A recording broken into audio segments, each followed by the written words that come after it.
সেই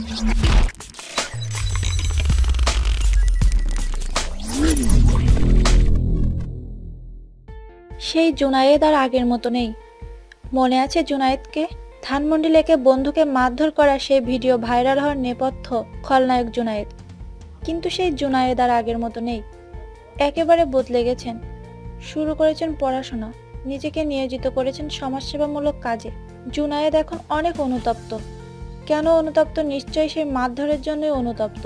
জুনায়েদ গণমাধ্যমকে বলেন, আসলে আমি ওই মারধরের জন্য অনুতপ্ত যতটা নয়, তার চেয়েও বেশি অনুতপ্ত আমি মাদকাসক্ত ছিলাম। মাদক আমাকে বিপথে নিয়ে গেছে। যদি মাদক না নিতাম তাহলে এসব কিছুই হতো না। জুনায়েদ হেসে জানালেন, তারা বস্তিবাসীর কিছু বাচ্চার পড়াশোনার দায়িত্ব নিয়েছেন। যাত্রাবাড়ি এলাকায় একটি অস্থায়ী স্কুল খোলা হয়েছে। সেই স্কুলে জুনায়েদ সহ 4 জন ক্লাস নেন।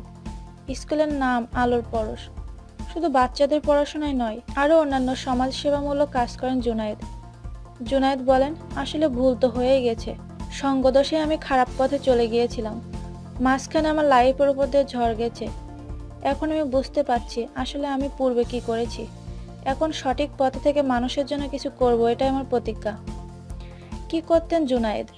জুনায়েদ ছিলেন বকে যাওয়া মাদকাসক্ত কিশোর, যার কারণে বান্ধবীকে নিয়ে বাজে মন্তব্য করার জেরে 2 বন্ধুর মধ্যে মারধরের ঘটনা ঘটে। জুনায়েদ জানালেন, স্কুল পাশ করে ইন্টারে আমি নিয়মিত হতে পারিনি। জুনায়েদ বলেন, আসলে আমি কখনো পড়ালেখায় খারাপ ছিলাম না, কিন্তু কি থেকে যে কি হয়ে গেল, আমি কিভাবে অন্ধকারে চলে গেলাম কিছুই বুঝতে পারিনি।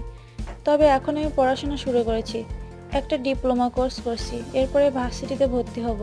উল্লেখ্য, গেল বছর 13ই মার্চ ধানমন্ডির লেকের পাড়ে একটি মারধরের ঘটনা ঘটে, যা ভিডিও করা হয় এবং তা সামাজিক যোগাযোগের মাধ্যম ফেসবুকে পোস্ট করা হয়। 10 মিনিটের ভিডিও ফুটেজে দেখা যায় এক কিশোরীকে কেন্দ্র করে নুরুল্লাহ নামের এক যুবককে মারধর করছে জুনায়েদ। এরপরে সোশ্যাল মিডিয়ায় ছড়িয়ে পড়ে ভিডিওটি। পরে নুরুল্লাহর মামলায় জুনায়েদকে গ্রেপ্তার করে পুলিশ। বর্তমানে জামিনে রয়েছে জুনায়েদ। আমাদের এই ভিডিওটি যদি আপনাদের ভালো লেগে থাকে তাহলে প্লিজ সাবস্ক্রাইব করুন, লাইক, কমেন্ট এবং শেয়ার করতে ভুলবেন না।